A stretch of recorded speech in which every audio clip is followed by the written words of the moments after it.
నమస్కారం శ్రీ మారుతి న్యూస్ కు స్వాగతం। నా పేరు దాసర్ ప్రసాద్। ఈనాటి వార్తల వివరాలు ఇలా ఉన్నాయి। రోడ్డు ప్రమాదాల నివారణలో యువత భాగస్వామ్యం కావాలని మహబూబాబాద్ జిల్లా ఎస్పీ నంద్యాల కోటిరెడ్డి పిలుపునిచ్చారు। స్థానిక బాలాజీ గార్డెన్స్ లో శుక్రవారం రోడ్డు భద్రతా నియమాలు, ప్రమాదాలు జరగకుండా తీసుకోవాల్సిన జాగ్రత్తలు, ట్రాఫిక్ నిబంధనల పట్ల అవగాహన కార్యక్రమాన్ని నిర్వహించారు। ఈ కార్యక్రమంలో ఎస్పీ నంద్యాల కోటిరెడ్డి ముఖ్య అతిథిగా పాల్గొని మాట్లాడారు। వాహనదారులు రోడ్డు ప్రమాదాలు జరగకుండా తగిన జాగ్రత్తలు పాటించాలన్నారు। బైకులు నడిపేవారు హెల్మెట్ తప్పనిసరిగా ధరించాలని, సెల్ ఫోన్ మాట్లాడవద్దని, మద్యం సేవించకూడదన్నారు। కారులో ప్రయాణించేవారు సీటు బెల్ట్ తప్పనిసరిగా పెట్టుకోవాలన్నారు। ఇంకా ఈ కార్యక్రమంలో DSP Sadayya, municipal commissioner Prasannarani, RTC depot manager Vijayalakshmi, town CI Venkataratnam, rural CI Ravikumar తదితరులు పాల్గొన్నారు।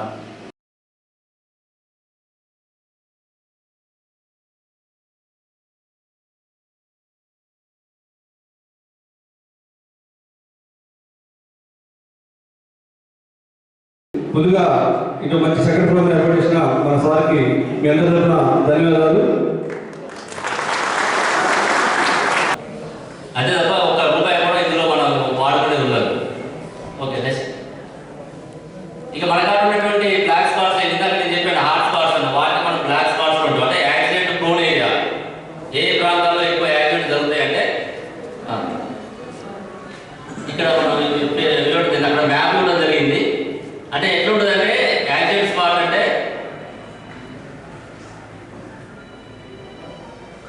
ఒక 500 మీటర్ల రేడియస్లో 500 మీటర్ల రేడియస్లో ఎన్ని యాక్సిడెంట్స్ అయినా మనం కౌంట్ చేస్తాం। ఎన్ని సంవత్సరాలు, ఎంత టైంలో ప్రతి సంవత్సరము ఒక ప్లేస్లో 500 మీటర్ల రేడియస్లో ఒకటి కంటే ఎక్కువ యాక్సిడెంట్ అయితే ఒక కేటగిరీ కింద పెడతాం।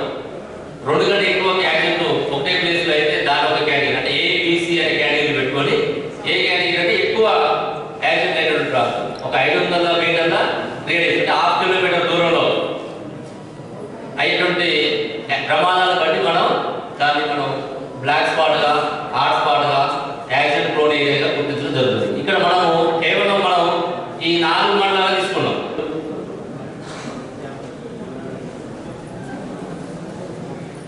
నెక్కబండ తండ, తంబాలపల్లి విలేజ్, చూడండి లేదా శనిపురం ఇవి మనకి రూరల్లో, ఇందాక టౌన్లో పక్కనే రూరల్లో। అదేవిధంగా కురివిలో చూసుకుంటే మన బేతోలు అవుట్స్కర్ట్స్, అక్కడ పెట్రోల్ పంప్ ఉంటుంది మనకి, వీరభద్ర స్వామి పెట్రోల్ పంప్ అని చెప్పేసి మన కురివి నుంచి మన ఖమ్మం రోడ్డుకు ఉంటుంది, అది కూడా డేంజరస్ అది।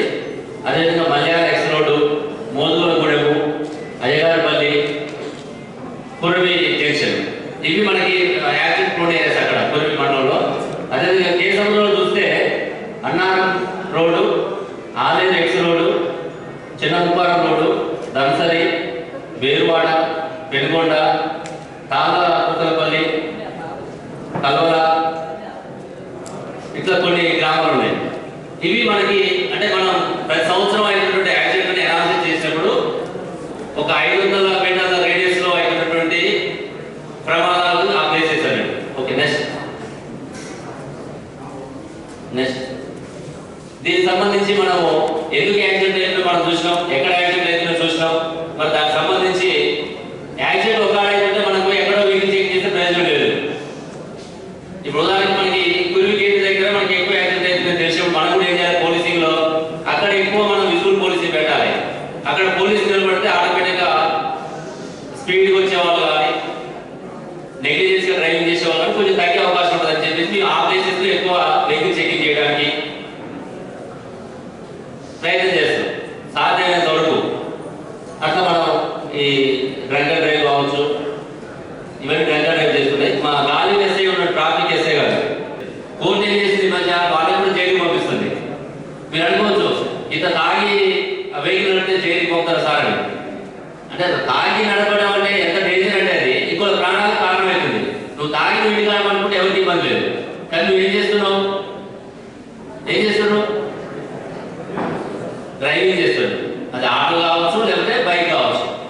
మరి ఆ తాగినప్పుడు ఊపుకుంటుంది లోన మనని ఉరికిస్తూ ఉంటుంది, మన బండిని కూడా మనం అదే రకం ఉరికిస్తూ ఉంటాం। అప్పుడు వేరే వాళ్ళ ప్రమాదాలు కారణమవుతుంది కాబట్టి వాళ్ళు కూడా పంపడం లేకపోతే ఫైన్ వేయడం, ఇది కోర్టులో ఫైన్ వేసి పంపించడం జరుగుతుంది. కాబట్టి దాని అవసరం ఇంకా పెంచాలి. రోజుకి 5-10 కేసులు వేస్తున్నాం, అవసరం 20 వేసినా నష్టం లేదు. ఎందుకంటే మనం ఆ 20 వేయడం వల్ల కనీసం అందులో ఒక ప్రాణాలను మనం కాపాడలేదు. నువ్వు వేసే ప్రతిరోజు చేసే ప్రకటన వల్ల ఒక ప్రాణాలను మనం కాపాడుతున్నట్టుగా మనం భావించాలి. దానివల్ల మనకి పైన భగవంతుడు కూడా మనల్ని ఆశీర్వదిస్తున్నాడు, ఇంతమంది మీరు ప్రాణాలు కాపాడుతున్నాడు. పైచాల్సిన ఆనందం, దాంతోపాటు హెల్మెట్ పెట్టుకుంటే జుట్టు నలిగిపోతుందేమన్న ఫీలింగ్స్, ట్రిపుల్ రైడింగ్ పోతే అదొక మజా, అతివేగంగా పోతే ఒక మజా. ఇవన్నీ మోటార్ సైకిల్ వల్ల జరిగిన నష్టాలు. ఈ రోజుల్లో 100-110 స్పీడ్తో వెళ్తూ యాక్సిడెంట్ గురై చనిపోతున్నారు. ఒక మోటార్ సైకిల్ కారును కూడా ఓవర్టేక్ చేస్తున్నది, ఆర్టీసీ బస్సును ఓవర్టేక్ చేస్తున్నది. ఓవర్టేక్ చేసే సందర్భంలో ముందర వస్తున్న క్లియర్ ఉందా లేదా అది కూడా చూసుకోకుండా అసలు ఒక కారును అంటే హై స్పీడ్గా పోయే కారు కూడా మోటార్ సైకిలిస్ట్ ఓవర్టేక్ చేసుకొని పోతున్నాడంటే అది ఎంత స్పీడ్లో ఉంటే గుర్తించాలని చెప్పి మనవి చేస్తూ, విద్యార్థులు ముఖ్యంగా చాలా ఉత్సాహంగా బైక్లు ఆడడం మానేసి తన లైఫ్ చాలా ఉంది, మీరు కూడా మీ వల్ల ఎంత కుటుంబాలందరూ ఎంతోమంది విషయాలలో పడిపోయే అవకాశం ఉంటుంది. సో ఎట్టి పరిస్థితుల్లో కూడా అతివేగంగా వెళ్ళడానికి సుముఖంగా ఉండదు.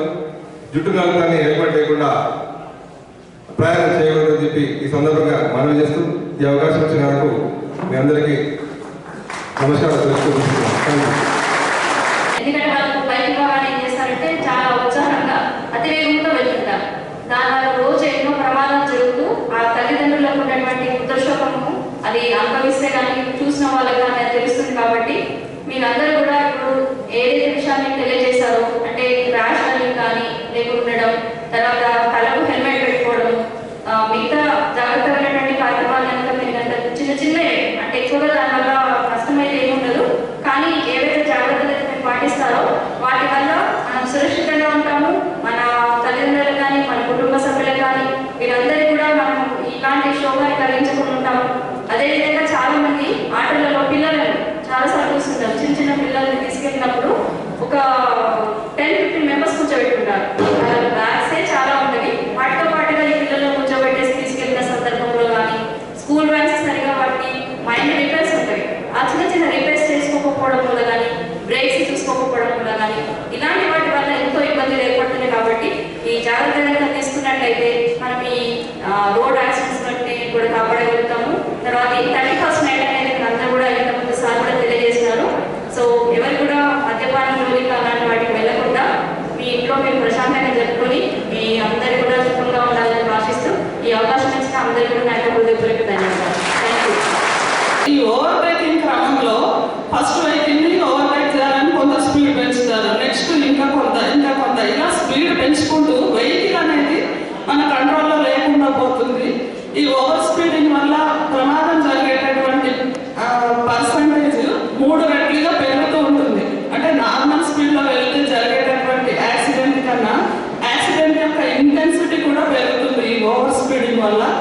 జనరల్గా రోడ్డు మీద వెళ్ళేటప్పుడు లెఫ్ట్ సైడ్ వెళ్తూ ఉండాలి వెహికల్, కానీ అది కూడా పాటించాలి కొంతమంది, దానివల్ల ప్రమాదాలు జరుగుతాయి. ఓవర్ టేకింగ్ ఒకవేళ చేసినా కూడా రైట్ సైడ్ నుంచి చేయాలి, బట్ అది కూడా రాంగ్ డైరెక్షన్లో ఓవర్టేక్ చేయడం వల్ల కూడా ప్రమాదాలు జరుగుతూ ఉంటాయి. ఇంకొక కారణం రాంగ్ జడ్జిమెంట్. నేను కొద్దిగా ఒక 1 feet రైట్కి వచ్చి ముందుకు వెళ్తే ఆ వెహికల్ టచ్ అవ్వదులే అన్న ఉద్దేశంతో వెళ్ళిపోతూ ఉంటారు, బట్ అది రాంగ్ జడ్జిమెంట్. ఈ ఫ్రాక్షన్ ఆఫ్ సెకండ్స్లో ఆ వెహికల్ లెఫ్ట్ సైడ్కి వచ్చేసి దీనికి హిట్ అవ్వడం వల్ల యాక్సిడెంట్స్ జరుగుతూ ఉంటాయి. నెక్స్ట్ మినిమం డిస్టెన్స్ మెయింటైన్ చేయాలి. ముందు వెహికల్కి మన వెహికల్కి మినిమం డిస్టెన్స్ అనేది మెయింటైన్ చేయాలి. ఆ మినిమం అనేది 50 feet అనేది ఉంటుంది. కనీసం ఎంత కొంత డిస్టెన్స్ అనేది మెయింటైన్ చేయడం వల్ల ముందు వెహికల్ వాళ్ళు ఏదైనా అవసరం వచ్చి సడన్ బ్రేక్ వేసినప్పుడు వెనకాల వెహికల్ ఆపుకోవడానికి అనేది కొంత డిస్టెన్స్ ఉంది, ఈ హిట్టింగ్ అనేది జరగకుండా ఉంటుంది.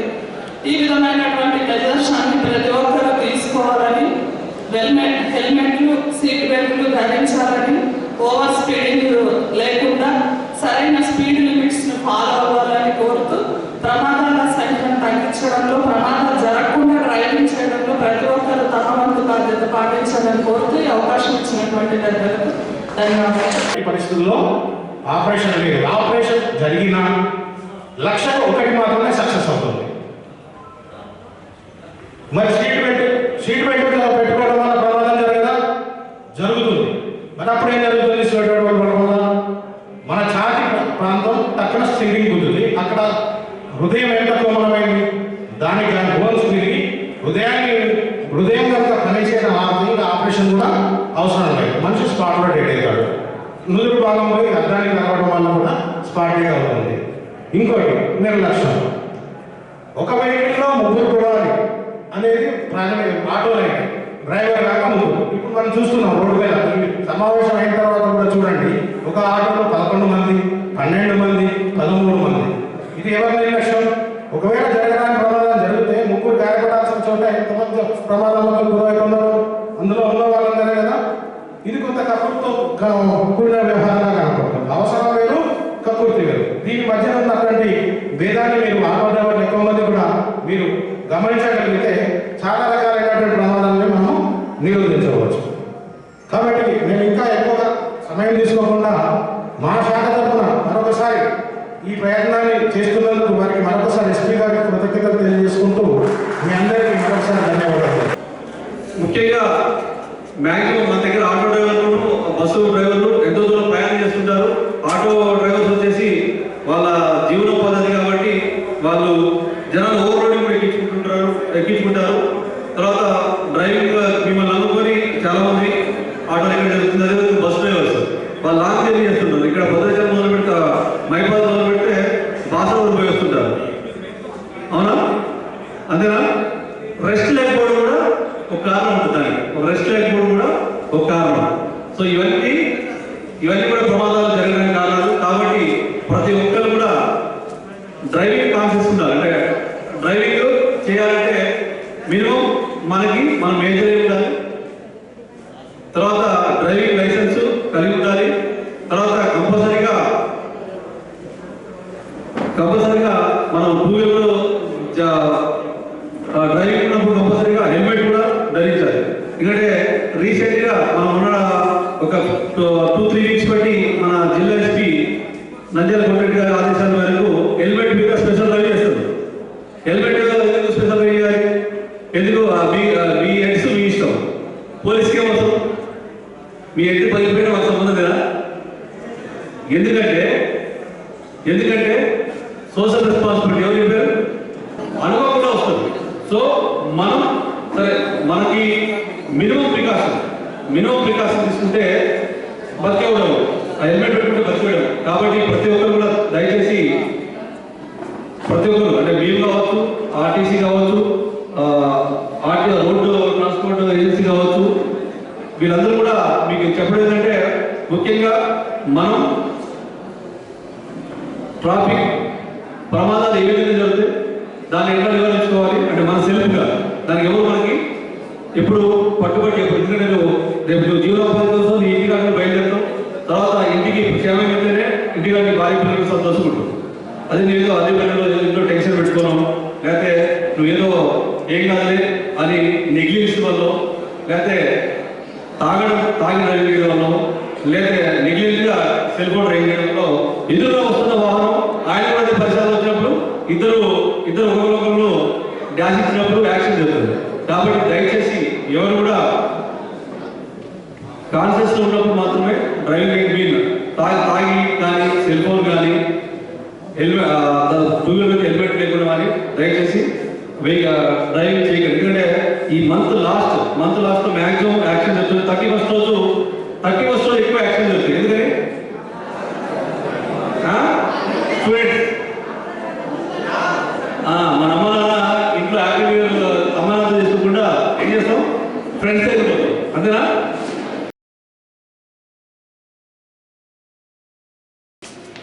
తెలంగాణ రాష్ట్రంలో రానున్నది బీజేపీ ప్రభుత్వమేనని పార్టీ కార్యకర్తలు పార్టీ అభివృద్ధి కోసం సైనికుల్లా పనిచేయాలని మాజీ మంత్రి బీజేపీ రాష్ట్ర నాయకులు ప్రముఖ సినీ హాస్య నటులు బాబు మోహన్ పిలుపునిచ్చారు.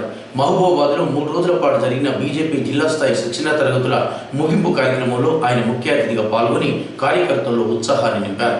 తెలంగాణలో టీఆర్ఎస్ పార్టీకి ఒక్క బీజేపీ మాత్రమే ప్రత్యామ్నాయమని బాబు మోహన్ చెప్పారు.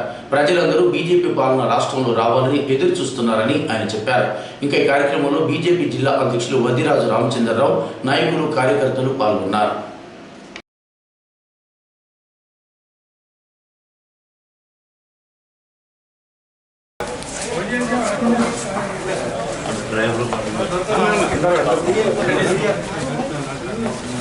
సోదరులకు, సోదరిమణులకు, ప్రెస్ సోదరులకు, మీడియా వారికి అందరికీ పేరు పేరున నా నమస్కారం.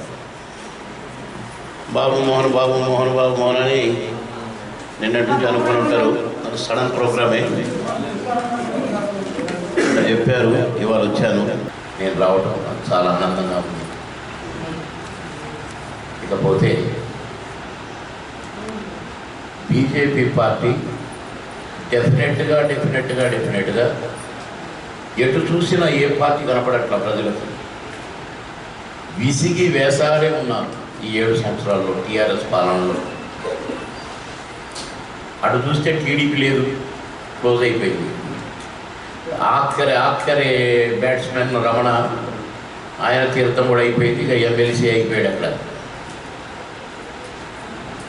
కాంగ్రెస్ ఇప్పట్లో లేవల్ చాలదు, సరైన నాయకత్వం స్టేట్లో లేదు, ఢిల్లీలో లేదు. ఎటు తిప్పినా కూడా బీజేపీ పార్టీ ప్రత్యామ్నాయంగా కనపడుతున్నది. ఎక్కడి నుంచి అంటే ఫస్టే లాస్ట్ ఎలక్షన్స్లో 4 ఎంపీలను గెలిచినది. ఇంకా 2-3 గెలిచేటి. కొందరు తప్పుడు నిర్ణయాలు తీసుకొని ఆ 2-3 సీట్లు రాకుండా గెలిచారు. తర్వాత దుబ్బాక ఎలక్షన్ వచ్చింది. దుబ్బాకలో గెలవడం మనం అంటే చిన్న విషయం కాదు. కోట్లు గుమ్మరించారు. గుమ్మరించిన కేసీఆర్ అక్కడ చదువుకున్నా, అక్కడే హరీష్ రావు ఉన్నా మంత్రిగా, మన అభ్యర్థి రఘునందన్ బ్రహ్మాండంగా గెలిచాడు. అందరికీ కృషి కూడా ఉందనుకోండి. దాని తర్వాత జిహెచ్ఎంసీ వచ్చింది. 2 సీట్లున్న జిహెచ్ఎంసీ మన కార్పొరేటర్లు 48 మంది గెలిచారు. మళ్ళీ మొన్న 6,000 కోట్లు మొన్నటి హుజురాబాద్ ఎలక్షన్ ఖర్చు. 6,000 కోట్లు డెవలప్మెంట్ అయితేనేమి, పంచుడైతేనేమి, కొనుడైతేనేమి అన్ని కదా. అయినా టోటల్ మంత్రులంతా అక్కడ తిష్ట వేసిన, ఊరికొక లీడర్ కాదు, ఇంటికొక లీడర్ ఉన్నా బ్రహ్మాండమైన మెజార్టీతో అక్కడ కూడా బీజేపీ విజయడంకా భవించింది. ఇది రేపు రాబోయే ఎలక్షన్లో బ్రహ్మాండంగా ఫస్ట్ కనపడాలి, వినపడాలి. బీజేపీ గవర్నమెంట్ వచ్చేసింది తెలంగాణలోనే. మొన్న ఆంధ్ర నుంచి కొందరు నాయకులు నాతో మాట్లాడారు. అప్పుడప్పుడు నాతో మాట్లాడుతుంటారు. నాకు బీజేపీలో నన్ను చేర్చినప్పుడే అమిత్ షా గారు आपका बारे में सुना, आप अच्छा लीडर है, नॉन कॉन्ट्रोवर्सी लीडर है, 2 स्टेट्स में काम करना అన్నాడు.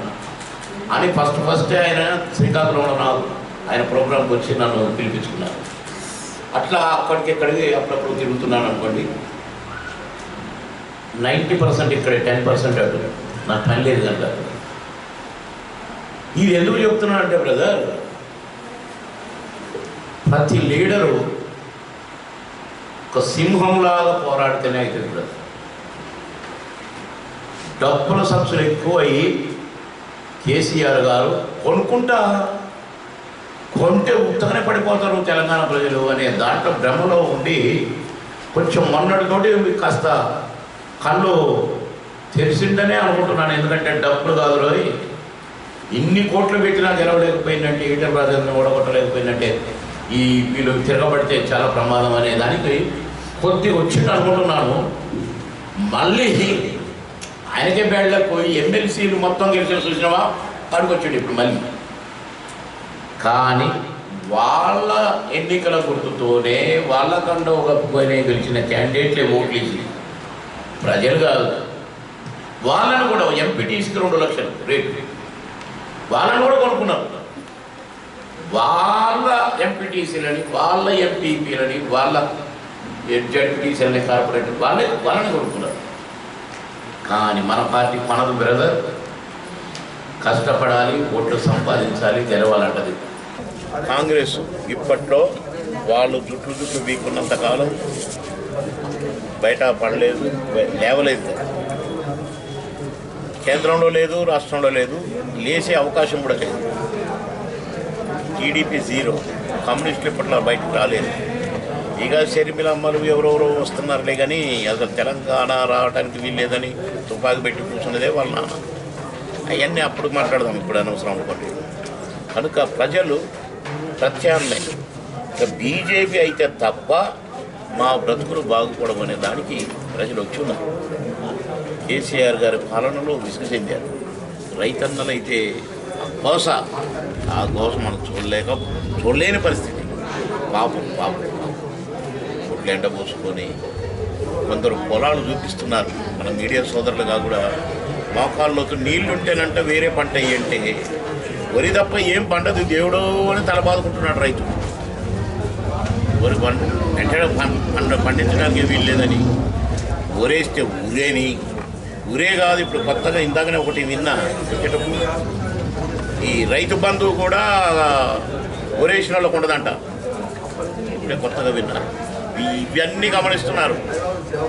వీటన్నిటికీ సమాధానం ఓటు అనే దాంతో ఎప్పుడు వస్తాయా ఎలక్షన్స్ కొట్టి తీరుతాం. నువ్వు మమ్మల్ని దుఃఖపెట్టినందుకు, మమ్మల్ని గోస పెట్టినందుకు వడ్డీతో కొడటానికి ప్రజలు రెడీగా ఉన్నారు. For example Huzurabad election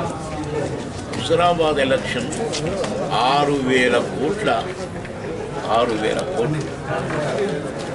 developments అయితే, ఇవి అయితే, కొనుడైతే, పంచుడైతే అన్నీ కలిపి అన్ని పంచిన ఓటరు చెక్కు చెదరకుండా బెదిరింపులు, కేసులు, ఇక రకరకాలు అన్నీ అయినా కూడా ఈటల రాజేంద్ర గారిని బ్రహ్మాండంగా బీజేపీ అభ్యర్థి గెలిపించాయి.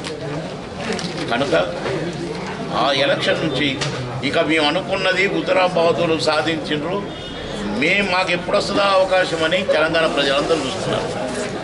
నిరుద్యోగులు చూస్తున్నారు, ఉద్యోగులు చూస్తున్నారు. వాళ్ళకి ఏ రకమైన ఈ వాళ్ళ పే స్కేల్స్ కానీ ఇవి కానీ అవి కానీ ఏవీ లేవు ఎంప్లాయీకి. కొంతమందిని అయితే ఈ పార్ట్ టైం చేసే వాళ్ళని పాపం వాళ్ళకు జీతాలే లేవంట. కరోనా మొదలైన కాడ నుంచి టీచర్లుగా కూడా జీతాలు లేవు. ఈ ప్రైవేట్ స్కూల్స్ అన్ని మూతపడ్డాయి. అందరూ కూడా విద్యార్థులు ఎగనిస్తున్నారు, రైతులు ఎగనిస్తున్నారు, నిరుద్యోగులు ఎగనిస్తున్నారు, చేతి వృత్తుల వాళ్ళు ఎగనిస్తున్నారు, కులాలు కూడా ఎగనిస్తున్నాయి. కానీ ఇది మంచి తరుణం, మించిన దొరకదు సోదరులారా. మన పార్టీ అధికారంలోకి తెచ్చేందుకు ఓటర్ రెడీగా ఉన్నాడు. వారిని మనం ప్రసన్నం చేసుకోవాలి, ఆ ఓటర్ మహాశైలిని మనం పట్టుకోవాలి అని మనం చేసేటివన్నీ మన కేంద్రం నుంచి మనకు వచ్చే నిధులు దేనికి ఏమేమి వస్తున్నాయి ఇవన్నీ కాకుండా రోడ్లు అయితేనే, శ్మశాన వాటికలు అయితేనే, బియ్యం మనం ఫ్రీగా ఇస్తే కేసీఆర్ గారు బొమ్మ వేసుకుంటున్నాడు. 2 రూపాయలు 27 రూపాయలు ఇచ్చిన మోడీ గారి బొమ్మ ఉండదు. అట్లా చాలా రకాలుగా మనం చెప్పుకోవడానికి ఎన్నో ఉన్నాయి. బల్బుల కాడ నుంచి, వీధి దీపాల బల్బుల కాడ నుంచి కూడా మనం ప్రధానమంత్రి గారు చేస్తే నేను అవిరించిన నా కాన్స్టిట్యూషన్ ఇవన్నీ కూడా మనం చెప్పుకోవాలి. మన మన మన మన ప్రధానమంత్రి గారు ఏమేమైతే పంపుతున్నారో నిధులు, దేనికైతే ఏమేమి నిధులు వస్తున్నాయి ఇవన్నీ కూడా గ్రామ స్థాయిలో తెలియజేయాలి ఓటర్ మహాశయులకి అని ఈ ముగింపు సభలో, ఈ జిల్లా కార్యవర్గ సభలో చెప్పడం జరిగింది. ఖచ్చితంగా మా కార్యకర్తలు పాటిస్తారని. ఎందుకంటే ఆ టీఆర్ఎస్ ఎమ్మెల్యే, ఈ కాంగ్రెస్ ఎమ్మెల్యే అనే విన్నర్ మొన్నటిదాకా. ఇప్పుడు బీజేపీ ఎమ్మెల్యే పోయిటైనా ఇగో BJP MP Hussain Naik Amar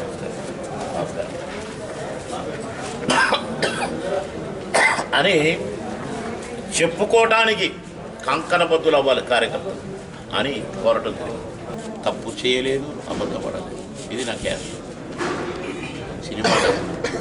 cinema ఉద్యోగానికి రిజైన్ చేసి సినిమా వృత్తిగా పెట్టుకున్నాను కనుక నా జీవనోపాధి ఇప్పుడు సినిమే. అది కూడా పక్కన పెట్టి మంత్రిగా ఉన్నప్పుడు పని చేయాలి. నేను అక్కడికి పర్మిషన్ అడిగిన చంద్రబాబు గారు, లేదు లేదు లేదు ఇప్పటికే కామెడీ చేసుకుంటే మంత్రి క్యాబినెట్ మంత్రి ఇచ్చినాం అంటున్నారు, లేదు లేదు మాకు కామెడీ మంత్రి వద్దు, సీరియస్ మంత్రి కావాలన్నాడు. సరే సీరియస్ మంత్రిగా చేసి చూపించారు. అందరూ భయపడుతున్నారు, కామెడీ చేసిన విచ్చు కదని మళ్ళీ అన్నాడు. సరే అది అయిపోయింది. ఇటు వచ్చిన టీఆర్ఎస్ ఎమ్మెల్యే ఏదో చిన్న మనసు కష్టమైనప్పుడు ఏదైనా వదులుకుంటాం. 40 ఏళ్ళ ఫ్రెండ్షిప్ని వదిలేశాను. మానసికంగా నేను బాధపడ్డాను. ఇది ఎన్టీ రామారావు గారే నాకు ఈ కండ వేసింది. టీడీపీ కండవా, కమ్యూనిస్టు కండవా, బీజేపీ కండ వేసుకొని నేను తిరగని ప్లేస్ లేదు. ఈ రాష్ట్రం ఆ రాష్ట్రం అప్పుడంతా ఒకటే కదా. నేను ఎమ్మెల్యే అయ్యి మంత్రి అయ్యి అన్నీ కూడా నేను 2 కండవలే కనుక నేను ఆ కండవ ఇక్కడ తెరమరుగైంది, ఈ కండవ ఉంది కదా అని ఎదురుకు వచ్చాను. బహుశా ఆఖరి శ్వాస వరకు ఈ కండవ మారకపోవచ్చు, ఇంకొక కండ వేసే ప్రసక్తి ఉండకపోవచ్చు. ఇంకేమన్నా అడుగుతాం తలకాయ అడిగిన క్వశ్చన్ ఏదది ఎక్కడ సాటిస్ఫై ఉంది మీకు అని అడిగిన. ఓ అదే అదే సినిమాలేమో వృత్తి, రాజకీయం సైడ్ తమ్ముడు ప్రజల్లో 3 కేటగిరీల ప్రజలు ఉంటారు. ఒక కేటగిరీ ఎంతటి డబ్బైనా పెట్టి, వాళ్ళే దొరలు పటేళ్ళు, ఎంతటి డబ్బైనా పెట్టి ఎంతటి పని అయినా చేయించుకునే కెపాసిటీ ఉన్న వర్గం ఒకటి ఉంటుంది తమ్ముడు. ఇంకొక వర్గం ఎంతటి రికమెండేషన్ అయినా పెట్టి ఎంతటి పని అయినా చేయించుకునే వర్గం. వస్తుండే పటేల్ దొర వస్తుంది. ఈ 2 తమ్ముడు, వీళ్ళిద్దరూ మధ్యలో ఇంకొక వర్గం ఉంటుంది. దిక్కులు చూస్తుంటాడు, అయ్యా ఏ అయ్య వస్తాడో, ఏ అయ్య నాకు ఇల్లు ఇస్తాడు, ఏ అయ్య నాకు పెన్షన్ ఇస్తాడు అని దిక్కులు చూసే వర్గం ఉంటుంది ప్రజలు. ఈ వర్గం కోసమా ఎన్టీ రామారావు గారు పార్టీ పెట్టి రాజకీయాల్లోకి వచ్చిందని నేను గ్రహించిన బ్రదర్. అందుకే ఈ వర్గం వీడికి ఏం చేయలేదు. ఒకరు చేయాల్సి వస్తే మేము చెప్పితే చేయి తప్ప నువ్వు చేయడానికి వీల్లేదంటది. ఈ వర్గం అంతే అంటది, ఈ వర్గం అంతే అంటది. ఈ వర్గం తలుసుకుంటే నన్ను గెలిపించవచ్చు, గోడ కొట్టవచ్చు. కనుక వీళ్ళ కబంధాస్తాల్లో ఉండక తప్పదు.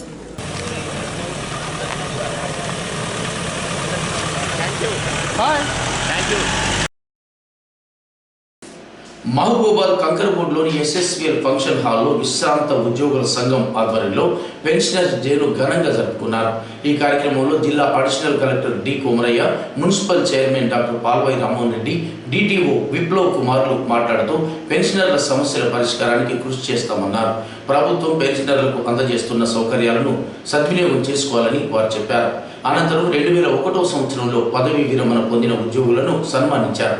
ఇక ఈ కార్యక్రమంలో సంఘం జిల్లా అధ్యక్ష కార్యదర్శులు పి మంగపతిరావు, మైస నాగయ్య, ఎస్టీఓ సిబ్బంది వేణు, సోమయ్య, ఐవి రమణయ్య, తండ రాములు, బొడ్ల వెంకటయ్య, జి వెంకటేశ్వర్లు, గసిగడ్డి నారాయణ, అక్కెర మోహన్ రావు తదితరులు పాల్గొన్నారు. ప్రభుత్వంలో కొన్ని కోతలు ఉండటం, ఒకరికి ఉండటం, ఈ అంతరాల గురించి ఒకటి నకారాగా రిపిటిషన్ పనిచేయడం. మామూలుగా హక్కుల కొనం జరిగితే రిపిటిషన్ వేస్తారు, కానీ ప్రాథమిక హక్కుల కొనం జరిగితే రిపిటిషన్ వేస్తారు. ఆ రిపిటిషన్ ఎదురవడం ద్వారా ఈ డిసెంబర్ 17 నుంచి పెన్షన్ డే అనేది మనం సెలబ్రేట్ చేసుకోవడం జరుగుతూ ఉంది. పెన్షన్ అనేది ఒక హక్కుగా భావించి ఇది వస్తూ ఉందన్నమాట.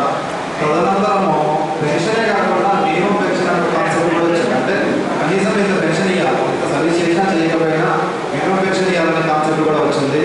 పర్సెంటేజ్ 9,500గా మినిమం పెన్షన్ నడుస్తూ ఉంది, అది కూడా జరుగుతుంది. కానీ తక్కువ ఉన్నప్పుడు అదే పెన్షన్ ఇవ్వాలి అనే విధంగా ఈ విధమైన రకరకాల కాన్సెప్ట్ వచ్చినాయి. పెన్షన్లకు ఒక భద్రత అనేది కూడా మన పెన్షన్ పట్ల కల్పించడం జరుగుతూ ఉన్నది.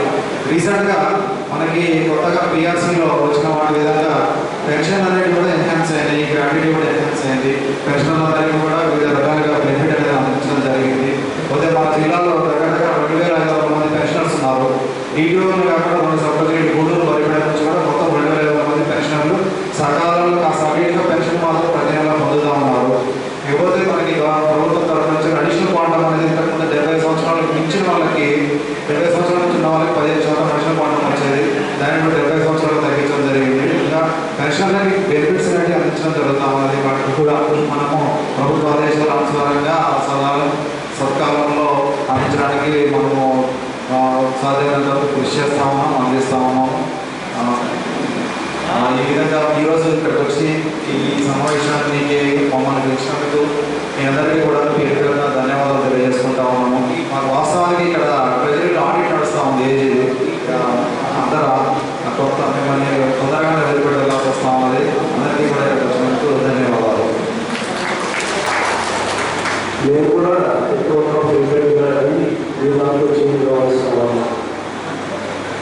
తప్పదు. ఈ సంవత్సరం అవుతుంది, ఇంకా 3 ఏళ్ళు పెంచారు. సరే ఏదో పెంచారు కానీ రిటైర్ అయితే ఏదో విశ్రాంతి తీసుకుంటే బాగుంటుందని ఆశపడ్డాను నేను. ఆ లోపల పెంచాను. సరే అప్పుడు ఉద్యోగము ఎవరైనా ఉంటే ఇంటి ఉద్యోగం ఎవరైనా ఉంటుంది. కంప్యూటర్ విధానంలో స్పీడ్ పరిగెత్తుతున్నారు కాబట్టి వేరే కూడా పరిగెత్తాల్సిన పరిస్థితి ఇప్పుడు ఉంది. సరే ఏదైనా కానీ మనం ఉద్యోగం చేసినప్పుడు ఎన్నో సాధక బాధకాలు, ఒత్తిళ్ళు, రాజకీయంగా కానీ ఆఫీసర్గా కానీ జనాలకు సర్వీస్ చేసినప్పుడు ఎన్నో బాధలు అనుభవించినాము. మీరందరూ చాలా అనుభవించారు. ఆ బాధలు అనుభవించి లాస్ట్కు ఇక ఒక సడన్ ఏజ్ వచ్చిన తర్వాత రిటైర్ అని విశ్రాంతి తీసుకోండి అని చెప్పి ప్రభుత్వం అట్లా నిబంధనలు ప్రకటించి ఒక రూల్ కాబట్టి మనం విశ్రాంతి తీసుకోవాలి. కానీ ఒకటి ఏంటంటే ఆ కాలంలో మీరు చేసిన మంచి పనులే చాలా గుర్తుకు జ్ఞాపకాలు ఉంటాయి. ఎప్పుడు మనం ఎందుకు కానీ విశ్రాంతి తీసుకునేటప్పుడు నెగిటివ్ మీద ఆలోచించారు. అంతా పాజిటివ్ ఆలోచించుకొని నేను మంచిగా చేసినా ఉన్నందులో మంచిగా ఉంటాను. అది బాగా గుర్తుపెట్టుకోండి. సో చాలామంది కొంతమంది అక్కడక్కడ నాకు వచ్చిన కంపెనీస్ బట్టి సీనియర్ సిటిజన్ దాని కింద ఉద్యోగులు కూడా కొంత రకాలు అది చూసినాను. నా దగ్గరికి ఇప్పుడు కొంతమంది రిటైర్డ్ అయిన ఎంప్లాయీస్ ఎవరైతే ఉన్నారో చాలామంది రిటైర్డ్ కాబోతున్న కూడా పెన్షన్ సంబంధించిన పేపర్ ఇమీడియట్ సంబంధం పెట్టేస్తారు. ఎవరైనా రిటైర్డ్ అయిన వాళ్ళకి ఎవరైనా మా ప్రజెంట్ ఉన్న ఉద్యోగి ఎవరైనా సంబంధించిన కానీ ఏంటంటే నువ్వు కూడా ఆ స్టేజ్కి వస్తావు, ఏది ఆపట్టుకోవాలనుకున్నాము నేను కూడా ఒకప్పుడు ఆ స్టేజ్కి వస్తాము అని ఆ రకంగా మీ ఈ రిటైర్డ్ అయ్యే ఉద్యోగులకు సర్వీస్ ఏ విధంగా ఏవి ఎండింగ్ లేకుండా చూసే దాంట్లో నెంబర్ 1 ఉంటున్నా నెంబర్ 1 ఉంటా కూడా మీకు ఏదైనా అందులో మీకు హెల్ప్ చేస్తానని చెప్పి నేను సవినయంగా మనవి చేస్తున్నాను. నా దగ్గర కొంతమంది ఎంప్లాయీస్ ఉద్యోగం చేస్తుంటారు, నా కొడుకు కొడుతున్నాడు, ఆ కొడుకు దూరం చేస్తుంది అని రకరకాల వాళ్ళు వస్తున్నారు. సరే నిజంగా చెప్పాలంటే మన కలెక్టర్ గారు కూడా మీటింగ్ అన్నారు. సీనియర్ సిటిజన్ కేసులు ఎక్కువ డిస్పోజ్ చాలా పర్సెంటేజ్ డిస్పోజ్ చేసిన దాంట్లో మన మైబాద్ జిల్లాలో మన డివిజనే ప్రతి వారం ఎక్కువ కేసులు నేనే చేస్తున్నాం.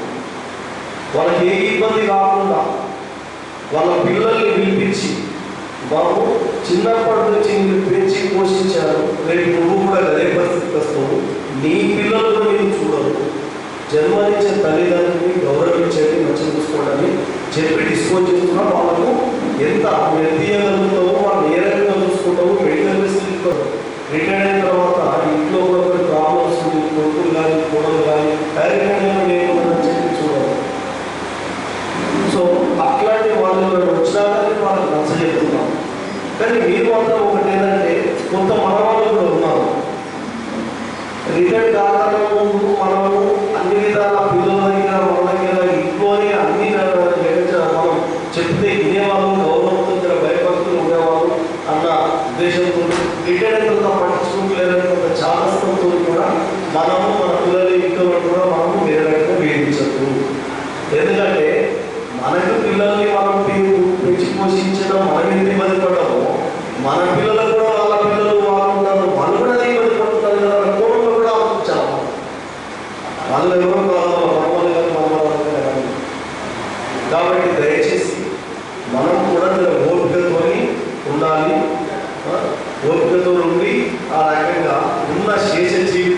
ప్రశాంతంగా గుళ్ళు గోపురాలు తిరుగుతూ కొంత మెడిటేషన్ చేస్తూ కొంత వాకింగ్ చేస్తూ ఆరోగ్యం ఉన్నప్పుడు కాపాడుకోండి. వేరే అలవాట్లు ఈ వయసులో పూట ఒకప్పుడు ఏమున్నప్పుడు ఏదైనా మన బాడీకి ఉంటుంది. ఏజ్ అయిపోయిన తర్వాత మనకి ఏది కానీ డైజెషన్ కాదు. ఎంత డైజెషన్ కావాలో అంతే అవుతుంది. కాబట్టి అంతే తినండి, అంతే ఎంజాయ్ చేయండి, హ్యాపీగా ఉండండి. టెన్షన్ పడకండి, టెన్షన్ పెట్టుకోకండి. ఉన్నంత కాలం ఆరోగ్యం కాపాడుకోండి. ఇది నా తరఫున సలహా ఇస్తున్న ఒకటి. మనకు సుప్రీంకోర్టు ఆర్డర్స్ ఉన్నాయి. మనం పెన్షనర్స్ పని అయిపోయిన తర్వాత అంటే మన బాట వేసుకున్న తర్వాత ఏదో మనం చిరిగిపోయింది అయిపోయిందని తీసి బయట పడేసినట్టు అట్లా కొన్ని ప్రభుత్వాలు కొంతమంది అక్కడక్కడ వేసినట్లు అక్కడ అనుకుంటున్నారని మన ఉద్దేశంతో మన వాళ్ళు సుప్రీంకోర్టు వేశారు. వేస్తే మనకు మంచి మన పెన్షనర్ల తరఫున మంచి గౌరవం ఇది మన తరఫున తీర్పించారు. మనకు కూడా ఒక గౌరవం ఇవ్వాలి. వాళ్ళ పెన్షనర్స్ కూడా బాగుండాలని మనకు సుప్రీంకోర్టు చెప్పడము చాలా సంతోషకరమైన విషయం. సో ఆ రకంగా సార్ మనకు డిఏలు ఇంకా పెండింగ్ ఉన్నట్టున్నాయి, అంతే కదా. మన డిఏలు పెండింగ్ ఉన్నాయి, పిఎస్సి ఇంప్లిమెంట్ అయిందా? ఓకే సరే, డిఏలు కానీ అవి కానీ పెండింగ్ ఉన్నాయి. యూనియన్ల ద్వారా ప్రయత్నం చేస్తున్నాను. కాబట్టి అది రాగానే అందరికీ ప్రభుత్వం ప్రకటించాలని ఇస్తాను. సో మన తరఫున ఏది ఉన్నా మా కలెక్టర్ ఆఫీసర్ రెవెన్యూ తరఫున ఏది ఉన్నా మీకు అన్ని విధాల కోఆపరేషన్ అన్ని ఉంటాయని కోరుకుంటూ ఈ అవకాశం ఇచ్చిన మీ అందరికీ ధన్యవాదాలు తెలుపుతూ ముగిస్తున్నా. నాకు బాగా తీసి కూడా ఆలస్యమైనందుకు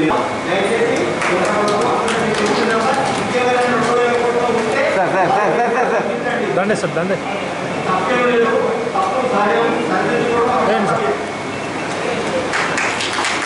చాలా పడుతుంది చాలా వేసిన పడుతుంది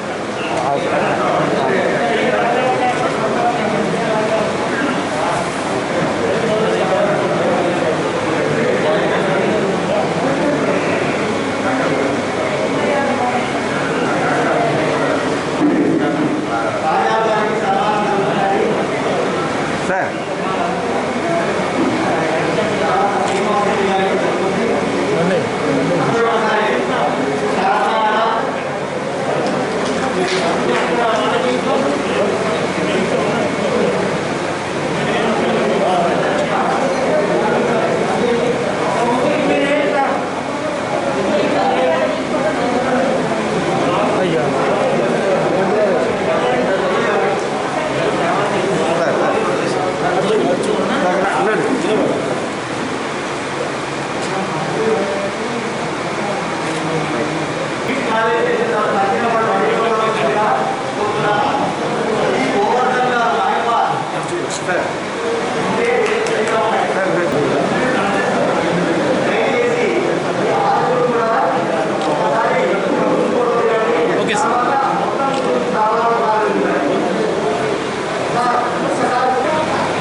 ఈ వార్తలు ఇంతటితో సమాప్తం. నమస్కారం.